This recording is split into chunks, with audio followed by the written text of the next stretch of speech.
name is Iven, aka as Iveno. I live in Burnaby right now, and I play music. I offer sound, recreational, mindfulness workshops on site, detox facility at Main Hastings, and I also do the Call to Empower program. I call people to check in and see how they're doing. It's often just to talk about what's happening. Basically, how are you? Without the how are you question, I don't really ask that question. When you ask people how are you, you never really get a true response. It's often to your own convenience and to not get you uncomfortable or awkward, because we don't necessarily share right away how we are. People only share how we are when we take time together in a space. Well, there's a few barriers when people connect with each other. The first and most scariest barrier, first scariest part of connecting with other people is in person. A lot of things can happen, and a lot of ugly things can happen. That's just stuck in us, and that might be the past, but that still is within us. False persona we put on maybe to protect ourselves or the other person even, and that's gone with the phone calls. It feels safer to a lot of people to connect because you can just share what you're comfortable and that's it. And so with the calls, that actually was felt much safer to some folks. There was no fear around being judged of the way you look and of the way you live. It takes some skill to really create that trust and to open them up and to have an ongoing relationship with them where they actually look forward to hear from you. To be vulnerable requires a lot of courage and trust in yourself again. And if that's lost, then that's not present. And I share a lot about substances I've used and substances they use. So I learn about their substance use and how long they have been doing it for. In general, about addiction and connection is a very deep subject in my opinion. It's all about spirituality, and it's a very personal subject, right? And I mean, addiction starts very young when we're having our first candy. That's sugar. Like I'm a sugar addict certainly before I'm any weed addict or anything like that, right? That's always when we need nurturing most. So we go to those substances as well, right? When we feel emotionally maybe hurt, we need to have that filler or that connection again, which is not really that connection, but like a crutch. It's just what it is. It's our crutches. We use them.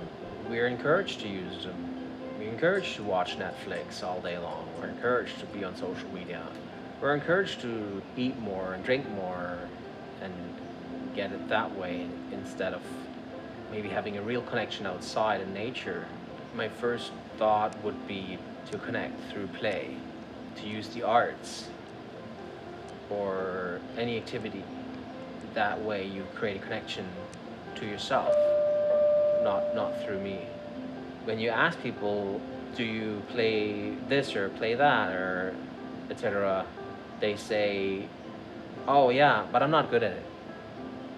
So that way they step back from that, they actually enjoy this. So there's always that required subconscious belief that you have to be a pro in doing this or that. When I sold medicine art on the street, all I saw was people walking by, watching their phones in their time and doing their thing, going from A to B.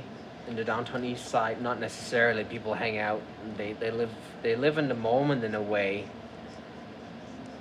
where they just, now I need to go have food, now I need to pee, now I need to poo, now I need my substances, now I need this and that, right? Also playing music, I observed that too, that people are more willing to stop when I play at Kiefer Place than when I played at Granville Street.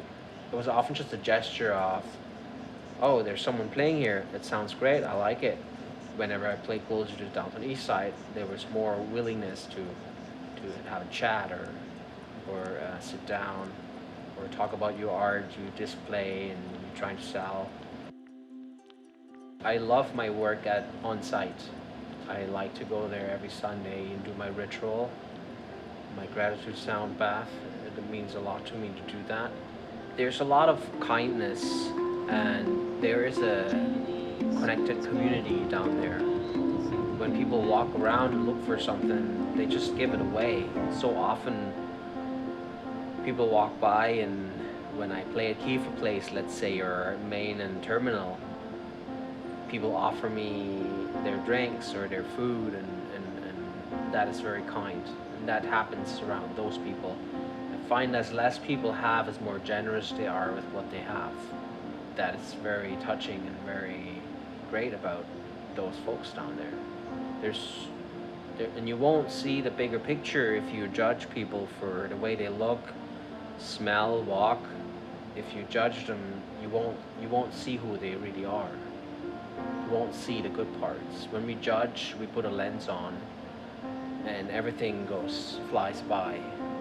That's a choice people do, and that's how we create stigma around whatever we look at with judgment. Downtown pieces. Go out in nature and swim naked.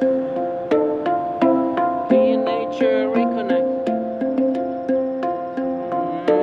Put your phones off. This is a concept I came up with that if you feel something, then you can release it and you can heal and you can become stronger. And any emotion we have, that whatever you feel, you can throw it from the heart. And frisbee is a very simple sport. I can teach people within like 10 minutes, 5 minutes. They become really good at it, and they also hopefully enjoy themselves. And I make sure that that's given, that they focus on how does it feel to throw that frisbee, not so much whether they threw far or not far, whether it was a good throw or a bad throw. When you focus on that, then people keep going, and eventually there's a steep learning curve, and so sort of say it's called enabling. You enable someone to do something. Giving thanks to the trees, to the bumblebees, giving thanks to the clouds, giving thanks to the birds, giving thanks to the gulls, to the crows, giving thanks to everybody smiling. It's everyday Earth Day.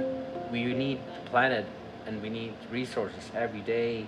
We need fruits and apples and foods every day, and therefore it's just fair to make environmental protection mandatory, just like face masks in transit. Environmental protection should be mandatory to all organizations. I really like the shields at the TransLink, which say face masks are mandatory on board, and it inspired me to draw this picture here, which says, and displays the similar design, and I say there, environmental protection is mandatory on board, because we are on a mothership, which I wrote down there. That's the mothership we're on. And so I created this one, and it says, environmental protection is mandatory on board. COVID-19 showed us how quickly we can mobilize the world when we are in danger. Let's stop polluting air, land, and water for the next generation to protect all Earthlings. Better choices will end short-term profit economy and the disruption that comes with it. Let's declare Everyday Earth Day to end exploitation. And the picture in here I took away from another picture. It's another card I sell on the street, and it says Environmental Health 2020. And it basically shows how we're chipping away from Earth, taking resources, and Earth is just sick and tired, and there's lots of toilet paper everywhere, and face masks, and hand sanitizers. That was a very personal picture for me, where I express a lot of my anger when I look at that it's always an issue to cut back on fossil fuels or cut back on other things because people earn money from it. I understand that they're upset that we're trying to cut their profit, right? And yeah, but that's this. It's a very personal picture. The main issue when as I talked to children when I was still teaching in Toronto in after school programs, if life is less valuable than money, then we have a toxic lifestyle. Because if everything is a commodity, like trees or fish or animals or minerals, etc., that's when we keep taking it, and that's when we keep polluting everything around us.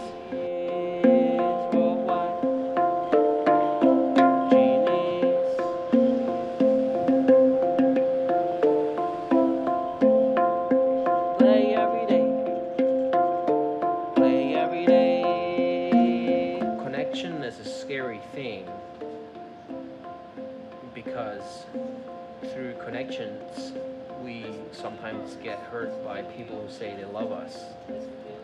And community I witnessed strongest in the Downtown Eastside than anywhere else in Vancouver, where there was no connection, no community, as I perceived it at least. That was my own perception, of course, because I came in here knew that was reason of that.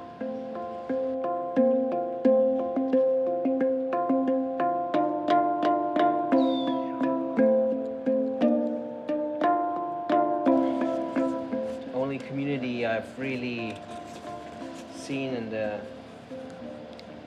Vancouver so far, because I'm also new, was in the Downtown Eastside, where people are very connected to each other because of maybe the lack of devices and technology.